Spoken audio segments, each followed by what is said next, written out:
भाई सुन, आज जो मैं बोलने वाला हूं ना वो मोटिवेशनल स्पीच नहीं है, वो आईना है। और अगर तू सच में खुद से झूठ नहीं बोलता तो ये आईना तुझे चुभेगा। क्योंकि सिर्फ 30 दिन ब्रह्मचर्य, हाँ सिर्फ 30 दिन, और तू वही इंसान नहीं रहेगा जो आज है। लेकिन उससे पहले मैं तुझे आज की सच्चाई दिखाना चाहता हूँ। क्योंकि बिना दर्द के ट्रांसफॉर्मेशन नहीं होता, बिना शर्म के बदलाव नहीं आता, और बिना सच माने कोई अनस्टॉपेबल नहीं बनता। तू रोज सुबह उठता है, फोन उठाता है, इंस्टाग्राम खोलता है, रील्स चलती हैं, आधी नंगी body, soft porn, suggestive videos, दिमाग में डोपामीन का फ्लड, और तू सोचता है बस थोड़ा सा, बस आखिरी बार, कल से पक्का कंट्रोल। लेकिन कल कभी आता ही नहीं। और धीरे धीरे तू नोटिस करता है कि तेरी आंखों की चमक चली गई है, कॉन्फिडेंस फेक लगने लगा है, आवाज में वजन नहीं रहा, डिसीजंस वीक हो गए हैं, फोकस 10 मिनट से ज्यादा टिकता नहीं, और सबसे खतरनाक बात, तू खुद को जस्टिफाई करने लगा है। तू कहने लगा है आजकल सब करते हैं, इससे कुछ नहीं होता, ये साइंस है। लेकिन भाई अगर इससे कुछ नहीं होता तो तू इतना टूटा हुआ, इतना कंफ्यूज्ड, इतना थका हुआ क्यों है? क्यों तू रात को अकेला होता है तो बेचैनी होती है? क्यों तू बड़ी सोच नहीं सोच पाता? क्यों तेरे सपने छोटे होते जा रहे हैं? क्यों तू अपने ही पोटेंशियल से डरने लगा है? सच ये है कि तू अपनी एनर्जी रोज लीक कर रहा है। और एनर्जी लीक मतलब लाइफ लीक। कोई रॉकेट फ्यूल रोज जमीन पर बहा दे और बोले रॉकेट क्यों नहीं उड़ रहा, तो वो बेवकूफ कहलाएगा। लेकिन तू वही कर रहा है। फर्क बस इतना है कि फ्यूल तेरा वीर्य है, तेरा जीवन रस है, और तू उसे प्लेजर के नाम पर बर्बाद कर रहा है। और फिर कंप्लेन करता है कि लाइफ स्टैग्नेंट है। भाई हार्श ट्रूथ सुन, दुनिया में कोई भी स्ट्रांग आदमी mentally, spiritually, physically, sexually disciplined हुए बिना महान नहीं बना। तू इतिहास उठा ले, वॉरियर, योगी, किंग, साइंटिस्ट, इन्वेंटर, आर्टिस्ट, सबने एनर्जी को एक्यूमुलेट किया, चैनल किया, तब जाके कुछ बना। लेकिन तू क्या कर रहा है? तू 10 सेकंड के प्लेजर के लिए 10 दिन की प्रोडक्टिविटी, 10 हफ्ते का कॉन्फिडेंस और 10 साल का फ्यूचर गिरवी रख रहा है। और ये बात तुझे कोई इन्फ्लुएंसर नहीं बोलेगा, क्योंकि वो खुद उसी ट्रैप में फंसा है। वो भी डोपामिन का गुलाम है। भाई आज मैं तुझे डराने नहीं आया, मैं तुझे जगाने आया हूं, क्योंकि अभी भी देर नहीं हुई है। और यही रीजन है कि मैं सिर्फ 30 दिन बोल रहा हूं, पूरी जिंदगी नहीं। मंक बनने को नहीं बोल रहा, भागने को नहीं बोल रहा, बस 30 दिन। क्योंकि 30 दिन काफी होते हैं बॉडी को रीसेट करने के लिए, माइंड को रिवायर करने के लिए, आत्मसम्मान को वापस जगाने के लिए। तूने नोटिस किया है, जब तू 2 से 3 दिन कंट्रोल करता है ना तो थोड़ा अलग फील होता है। आंखें शार्प, बात करने में क्लैरिटी। लेकिन फिर तू रिलैप्स करता है और crash hard, guilt, shame, self hate, और यही लूप तुझे वीक बना रहा है। अब इमेजिन कर, 7 दिन कंट्रोल, फिर 14 दिन, फिर 21 और फिर 30। भाई 30वें दिन तू खुद को पहचान नहीं पाएगा। लेकिन प्रॉब्लम यह है कि तू पहले 5 दिन में ही हार जाता है, क्योंकि तू सिर्फ न करने पर फोकस करता है। पॉर्न मत देख, हिलाना मत। लेकिन माइंड खाली वैक्यूम है, वो किसी न किसी चीज से भरेगा। और अगर तू उसे पर्पस, पेन, डिसिप्लिन और विजन से नहीं भरेगा तो वो लस्ट से भर जाएगा। इसलिए ब्रह्मचर्य सिर्फ रोकना नहीं है, ब्रह्मचर्य डायरेक्शन है, ब्रह्मचर्य ट्रांसम्यूटेशन है, एनर्जी को नीचे से ऊपर उठाने की कला है। और जब एनर्जी ऊपर उठती है ना भाई, तो डर नीचे गिरता है, एंग्जाइटी डिसॉल्व होती है, आईज में फायर आता है, वॉइस में ग्रेविटी आती है, लोग बिना रीजन रिस्पेक्ट देने लगते हैं। और तू खुद को मिरर में देखकर भागता नहीं, बल्कि सीधा खड़ा रहता है। लेकिन अभी तू मिरर से भागता है क्योंकि तू जानता है कि तू अपनी पावर से चीटिंग कर रहा है। तू खुद का भरोसा तोड़ रहा है, और सेल्फ ट्रस्ट टूटे इंसान से ज्यादा डेंजरस कुछ नहीं, क्योंकि वो बाहर से हंसता है और अंदर से सड़ता है। अब मैं तुझे एक सीन दिखाता हूँ। इमेजिन कर 6 महीने बाद का तू, वही आदतें, वही एक्सक्यूजेस, वही रील्स, वही रातें, वही गिल्ट। और इमेजिन कर दूसरा तू, 30 दिन ब्रह्मचर्य फॉलो किया, सुबह जल्दी उठा, कोल्ड वाटर फेस पर, वर्कआउट या वॉक, किताब या साइलेंस, फोन कंट्रोल में, नजर नीचे नहीं बल्कि सामने। और जब अर्ज आई तो तू भागा नहीं, तू बैठा, ऑब्जर्व किया, ब्रीथ किया और उसे जीत लिया। और हर बार जीतने के बाद तेरी स्पाइन थोड़ी सी सीधी हुई, तेरी आंखों में थोड़ी सी चमक आई। और अब सवाल ये नहीं है कि क्या ब्रह्मचर्य काम करता है, सवाल ये है कि क्या तू इतना स्ट्रांग है कि खुद को 30 दिन रोक सके। क्योंकि अगर तू 30 दिन खुद को कंट्रोल नहीं कर सकता तो तू लाइफ कैसे कंट्रोल करेगा? पैसा, बॉडी, रिस्पेक्ट, रिलेशनशिप, सब डिसिप्लिन मांगते हैं। और डिसिप्लिन की फर्स्ट परीक्षा लस्ट है, सेक्स नहीं, लस्ट, अनकंट्रोल्ड डिजायर। और भाई हार्श ट्रूथ ये है कि सोसाइटी वीक मर्द चाहती है, एडिक्टेड मर्द, डिस्ट्रैक्टेड मर्द, ताकि वो कभी सवाल न पूछे, कभी सिस्टम को चैलेंज न करे, बस कंज्यूम करे, स्क्रॉल करे और मरे। लेकिन तू वो नहीं है, या तू वही है? यही क्वेश्चन है। और यही पार्ट 1 का एंड नहीं बल्कि शुरुआत है। क्योंकि अगले पार्ट में मैं तुझे बताऊंगा कि पहले 7 दिन में दिमाग तेरे साथ क्या खेल खेलेगा, कौन कौन से बहाने आएंगे, कौन कौन से ट्रैप्स आएंगे, और कैसे तू उन सबको क्रश करेगा। क्योंकि असली लड़ाई बाहर नहीं, तेरे अंदर है। और अगर तू ये लड़ाई जीत गया ना तो तू अनस्टॉपेबल नहीं, तू डेंजरस हो जाएगा। और यही बात बहुतों को डराती है भाई।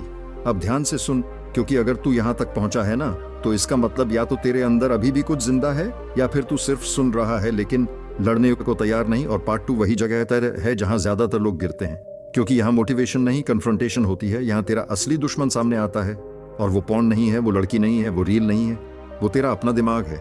हाँ भाई, पहले 7 दिन में तेरा दिमाग तुझे धोखा देगा। वो बोलेगा इतना भी क्या सख्त बनना, एक बार देखने से कुछ नहीं होता, स्ट्रेस बहुत है, आज तो मूड ऑफ है। और तू अगर पहली बार में ही मान गया ना तो समझ ले तू 30 दिन नहीं 30 घंटे भी नहीं टिक पाएगा, क्योंकि माइंड एडिक्टेड है, और एडिक्टेड माइंड लॉजिक नहीं देखता, वो सिर्फ रिलीफ चाहता है, अभी तुरंत, चाहे फ्यूचर जल जाए।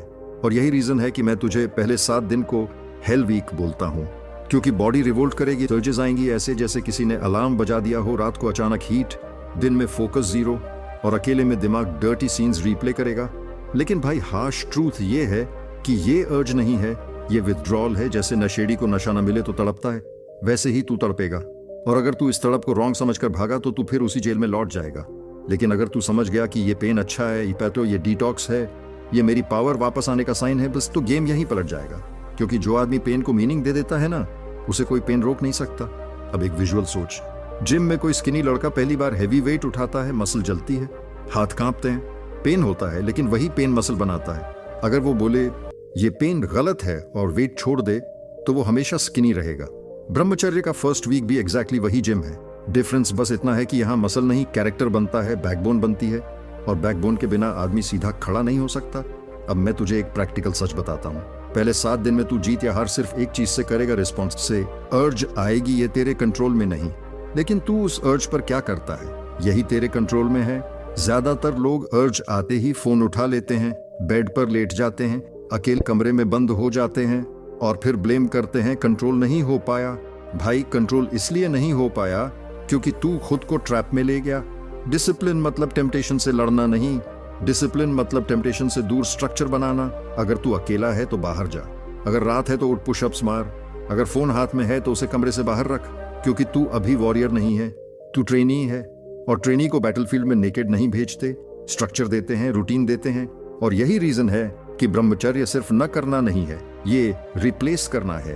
एनर्जी खाली नहीं छोड़नी, उसे काम में लगाना है, बॉडी को थकाना है, माइंड को एंगेज करना है, वरना वो लस्ट से भरेगा। अब सेकंड ट्रूथ सुन, जो कड़वा है, पहले 7 दिन में तू अकेला पड़ेगा। लोग समझेंगे नहीं, दोस्त बोलेंगे भाई रिलैक्स, मीम्स आएंगे, रील्स आएंगी, सोसाइटी बोलेगी सेक्स नॉर्मल है। और ये बात सही भी है, सेक्स नॉर्मल है, लेकिन एडिक्शन नॉर्मल नहीं है, अनकंट्रोल्ड लस्ट नॉर्मल नहीं है। और सोसाइटी का नॉर्मल ही आज डिप्रेशन, एंजाइटी, वीक मैन पैदा कर रहा है। इसलिए अगर तू अलग रास्ता चुनता है तो अकेलापन पास ही है। और भाई जो आदमी अकेले चलना सीख लेता है ना, वो बाद में भीड़ को लीड करता है। लेकिन ज्यादातर लोग अकेलेपन से डरते हैं, इसलिए भीड़ में घुस जाते हैं, और भीड़ हमेशा एवरेज होती है। अब इमेजिन कर डे 8 का तू, अर्जेस अभी भी आती हैं, लेकिन इंटेंसिटी थोड़ी कम, बॉडी हल्की लगती है, सुबह उठने में रेजिस्टेंस कम, आंखों में क्लैरिटी, और सबसे बड़ी चेंज तू खुद पर थोड़ा भरोसा करने लगता है। और यही भरोसा डेंजरस है, क्योंकि अब ईगो बोलेगा देख लिया मैं कंट्रोल कर सकता हूँ, और यही ईगो रिलैप्स कराता है, क्योंकि ईगो केयरलेस बनाता है। इसलिए पार्ट 2 का गोल्डन रूल है ह्यूमिलिटी। खुद को वीक मान, खुद को रिमाइंड कर कि तू एडिक्ट था, और एडिक्ट एक स्लिप में वापस गिर सकता है। डिसिप्लिन एरोगेंस नहीं मांगता, डिसिप्लिन अवेयरनेस मांगता है। और अब मैं तुझे वो बात बताता हूँ जो कोई नहीं बताता। ब्रह्मचर्य में रिलैप्स तब नहीं होता जब अर्ज स्ट्रांग होती है, रिलैप्स तब होता है जब तू बोर्ड होता है, जब लाइफ में पर्पस नहीं होता, जब दिन खाली होता है। इसलिए अगर तू सच में 30 दिन जीतना चाहता है तो दिन को प्लान कर, खाली समय को दुश्मन समझ, और रात को जल्दी सो, क्योंकि टायर्ड ब्रेन लस्ट की तरफ भागता है, डिसिप्लिन्ड ब्रेन विजन की तरफ। और अब एक ब्रूटल क्वेश्चन अपने आप से पूछ, तू क्यों ब्रह्मचर्य कर रहा है? सिर्फ स्ट्रीक के लिए, सिर्फ ईगो के लिए, या इसलिए क्योंकि तू अपने फ्यूचर को रिस्पेक्ट करता है? अगर आंसर क्लियर नहीं है तो तू लॉन्ग रन में टिकेगा नहीं, क्योंकि पेन तभी सहा जाता है जब रीजन बड़ा हो। और रीजन अगर अनस्टॉपेबल बनना है ना, तो समझ ले अनस्टॉपेबल आदमी अर्ज का गुलाम नहीं होता, वो अर्ज का मालिक होता है। और अब पार्ट 2 के एंड पर मैं तुझे एक वार्निंग देता हूँ। दिन 10 से दिन 15 के बीच एक खतरनाक फेज आएगा जहां अर्ज अचानक गायब लगेगी, एनर्जी फ्लैट लगेगी, मोटिवेशन लो, और तू सोचेगा सब नॉर्मल है। लेकिन ये काम बिफोर स्टॉर्म है, बॉडी रीसेट कर रही है। और अगले पार्ट में मैं तुझे बताऊंगा कि दिन 15 से 21 में कौन सा मॉन्स्टर जागता है, कैसे कॉन्फिडेंस पावर में बदलता है, और अगर तू केयरलेस हुआ तो कैसे वही पावर तुझे गिरा सकती है, क्योंकि असली खेल अभी शुरू भी नहीं हुआ है। भाई अब यहाँ पहुंचने के बाद अगर तू सोच रहा है कि लड़ाई खत्म हो गई है तो तू सबसे बड़ा धोखा खुद को दे रहा है, क्योंकि दिन 15 से दिन 21 वो फेज है जहां ज्यादातर लोग गिरते हैं। इसलिए नहीं कि अर्ज ज्यादा स्ट्रांग होती है, बल्कि इसलिए कि आदमी खुद को स्ट्रांग समझने लगता है, और यही स्ट्रेंथ अगर अवेयरनेस के साथ ना हो तो वही स्ट्रेंथ तुझे जमीन पर पटक देती है। अब ध्यान से सुन, इस फेज में तू नोटिस करेगा कि शरीर में अलग तरह की एनर्जी दौड़ रही है, कॉन्फिडेंस बढ़ा हुआ है, लोगों से बात करते समय आई कांटेक्ट ऑटोमेटिक हो रहा है, आवाज में फर्मनेस है, चाल में स्टेडीनेस है, और सबसे खतरनाक बदलाव यह है कि तुझे अटेंशन मिलने लगती है। हाँ भाई, लोग रिस्पॉन्ड करने लगते हैं, लड़कियां नोटिस करती हैं, रिस्पेक्ट मिलती है, और यहीं ईगो विस्पर करता है, देखा मैं कुछ खास हूं। और ईगो का यही विस्पर रिलैप्स का पहला स्टेप है, क्योंकि ईगो अलर्टनेस कम कर देता है, डिसिप्लिन ढीला पड़ने लगता है। तू सोचता है अब तो कंट्रोल है, एक लुक से क्या होगा, बस बात ही तो कर रहा हूं। लेकिन याद रख, फायर को अगर तू बस देख भी ले नजदीक से तो वो जलाता है, और लस्ट फायर हैसफायर है, कंट्रोल्ड फायर एनर्जी देता है, अनकंट्रोल्ड फायर सब जला देता है। अब एक रियल लाइफ विजुअल सोच, हाईवे पर कोई ड्राइवर 120 की स्पीड से परफेक्टली कंट्रोल में गाड़ी चला रहा है, कॉन्फिडेंस हाई है, और वो सोचता है मैं एक्सपर्ट हूं, अटेंशन हटती है, फोन उठता है और एक्सीडेंट होता है। ब्रह्मचर्य में भी एक्सीडेंट स्पीड पर नहीं, डिस्ट्रैक्शन पर होता है। इसलिए इस फेज का रूल है विजिलेंस, ज्यादा नहीं, बस कंसिस्टेंट। तू अगर दिन 18 से 19 में केयरलेस हुआ ना, तो रिलैप्स ऐसा होगा कि तू खुद पर शक करने लगेगा, इतना पास आकर भी हार गया, और वही गिल्ट तुझे फिर बिंज रिलैप्स में धकेल देगा। अब हार्श ट्रूथ सुन, इस फेज में तू पॉर्न से नहीं गिरेगा, तू इमेजिनेशन से गिरेगा, फैंटेसी से गिरेगा, रीप्ले से गिरेगा। इसलिए माइंड हाइजीन जरूरी है, जो भी थॉट आए उसे एंटरटेन मत कर, ऑब्जर्व कर, लेट इट पास। तू थॉट नहीं है, तू ऑब्जर्वर है बाबा है, और जो आदमी ऑब्जर्वर बन जाता है ना, वो स्लेव नहीं रहता। अब एक डीप साइकोलॉजिकल ट्रूथ, ब्रह्मचर्य सिर्फ सेक्सुअल डिसिप्लिन नहीं है, ये पावर मैनेजमेंट है। एनर्जी अब ऊपर उठ चुकी है, और अगर तू उसे डायरेक्शन नहीं देगा तो वो एरोगेंस, एंगर, इंपेशंस में बदल जाएगी। इसलिए इस फेज में workout, focus, creative work, study, planning जरूरी है। एनर्जी को पर्पस दो ही, वरना पर्पस एनर्जी को डिस्ट्रॉय कर देगा। तू नोटिस करेगा कि इस फेज में गुस्सा भी जल्दी आता है, छोटी छोटी बातों पर इरिटेशन, क्योंकि बॉडी स्टोर्ड एनर्जी रिलीज करना चाहती है। और अगर तू उस एंगर को समझकर चैनल कर ले तो वही एंगर करेज बन जाता है, लीडरशिप बन जाता है। लेकिन अगर तू अनअवेयर रहा तो वही एंगर टॉक्सिक बन जाएगा, और तू बोलेगा ब्रह्मचर्य से चिड़चिड़ा हो गया हूं। नहीं भाई, तू डिसिप्लिन नहीं हुआ, तू सिर्फ सप्रेस्ड है। डिसिप्लिन मतलब कॉन्शियस डायरेक्शन, सप्रेशन मतलब अनकॉन्शियस ब्लॉक, और दोनों में जमीन आसमान का फर्क है। अब एक और सच जो कम लोग बताते हैं, इस फेज में लोनलीनेस भी हिट करती है, क्योंकि तू अब क्राउड माइंडसेट से बाहर निकल रहा है। ओल्ड फ्रेंड्स बोरिंग लगने लगते हैं, मीनिंगलेस टॉक इरिटेट करती है, और तू अकेला महसूस करता है। लेकिन यही लोनलीनेस एक्चुअली अपग्रेड है। तू लोअर फ्रीक्वेंसी से हायर फ्रीक्वेंसी पर जा रहा है, और हर अपग्रेड में आइसोलेशन आता है, क्योंकि तू अब वही नहीं रहा, और लोग भी अभी वही हैं। और भाई याद रख, जो आदमी अकेले बैठना सीख लेता है वही आदमी खुद से डरना बंद करता है। इमेजिन कर, डे 21 का तू मिरर में देखता है और पहली बार खुद से आंख नहीं चुराता, स्पाइन सीधी है, फेस पर सीरियसनेस है, और अंदर एक आवाज आती है, मैं खुद को कंट्रोल कर सकता हूं। और यही वॉइस डेंजरस भी है और डिवाइन भी। डेंजरस अगर ईगो ने पकड़ ली, डिवाइन अगर अवेयरनेस ने पकड़ ली। इसलिए पार्ट 3 का फाइनल रूल है, ग्राउंडेड रह, रूटीन मत तोड़, डिसिप्लिन को सेलिब्रेशन मत बना, साइलेंट कॉन्फिडेंस रख, शाउट मत कर, क्योंकि लायन अनाउंस नहीं करता कि वो लायन है। और अब यहाँ एक क्लिफ हैंगर सुन, दिन 21 के बाद बॉडी एक और स्विच फ्लिप करती है, जहां एनर्जी सिर्फ कंट्रोल नहीं रहती, वो मैग्नेटिज्म में बदलती है, अट्रैक्शन में बदलती है, अपॉर्चुनिटी खींचने लगती है। और अगर तू उस फेज में सही रहा तो डे 30 पर तू अनस्टॉपेबल नहीं, तू इंटरनली अनशेकेबल बन जाएगा। लेकिन अगर तू केयरलेस हुआ तो वही मैग्नेटिज्म तुझे टेम्पटेशन की तरफ खींच ले जाएगी। और अगले पार्ट में मैं तुझे बताऊंगा कि डे 22 से 30 में क्या करना है, कैसे साइलेंस पावर बनती है, कैसे आइडेंटिटी शिफ्ट होती है, और कैसे तू इस चैलेंज को सिर्फ कंप्लीट नहीं बल्कि एम्बॉडी करता है। क्योंकि असली ट्रांसफॉर्मेशन स्ट्रीक खत्म होने पर नहीं, आइडेंटिटी बदलने पर होती है। भाई अब ध्यान से सुन, क्योंकि डे 21 से डे 30 कोई नॉर्मल दिन नहीं होते। ये वो दिन होते हैं जहां आदमी चैलेंज पूरा नहीं करता, आदमी नया जन्म लेता है। और यही वो जगह है जहां फर्क साफ दिखता है कि कौन सिर्फ ब्रह्मचर्य फॉलो कर रहा था और कौन सच में ब्रह्मचर्य बन गया। क्योंकि अब अर्जेस लाउड नहीं होती, अब टेम्पटेशन चिल्लाती नहीं, अब वो फुसफुसाती है। और विस्पर ज्यादा डेंजरस होता है स्क्रीम से, क्योंकि स्क्रीम से तू अलर्ट हो जाता है, लेकिन विस्पर में आदमी केयरलेस हो जाता है। इस फेज में तू खुद को शांत पाएगा, अजीब सी शांति। माइंड कम बोलता है, रिएक्शन स्लो होते हैं, डिसीजन सॉलिड होते हैं। और सबसे बड़ा बदलाव ये होता है कि तू वैलिडेशन ढूंढना बंद कर देता है। लाइक्स, अटेंशन, अप्रूवल सब मीनिंगलेस लगने लगता है।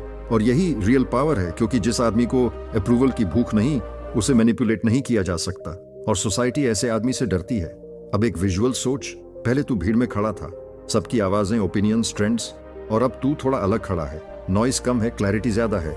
और इसी क्लैरिटी में तुझे रियलाइज होता है कि तू कितनी देर से खुद से भाग रहा था, डिस्ट्रैक्शंस में छुपा हुआ था, प्लेजर के पीछे छुपा हुआ था। लेकिन अब भागने की जगह नहीं है, अब तू खुद के सामने खड़ा है। और भाई, यही मोमेंट सबसे अनकंफर्टेबल और सबसे पावरफुल होता है, क्योंकि अब एक्सक्यूज नहीं बचते, अब ब्लेम गेम नहीं चलता। अब सिर्फ एक सवाल होता है, अब मैं इस एनर्जी का क्या करूं?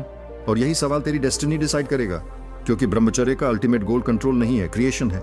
तू इस एनर्जी से बॉडी बना सकता है, करियर बना सकता है, डिसिप्लिन बना सकता है, लीडरशिप बना सकता है, या फिर ईगो बना सकता है, सुपीरियोरिटी कॉम्प्लेक्स बना सकता है। और ईगो का रास्ता हमेशा गिरावट की तरफ जाता है। इसलिए दिन 21 से 30 का गोल्डन रूल है साइलेंस और पर्पस। कम बोल, ज्यादा ऑब्जर्व कर, अपनी रूटीन्स सेक्रेट बना।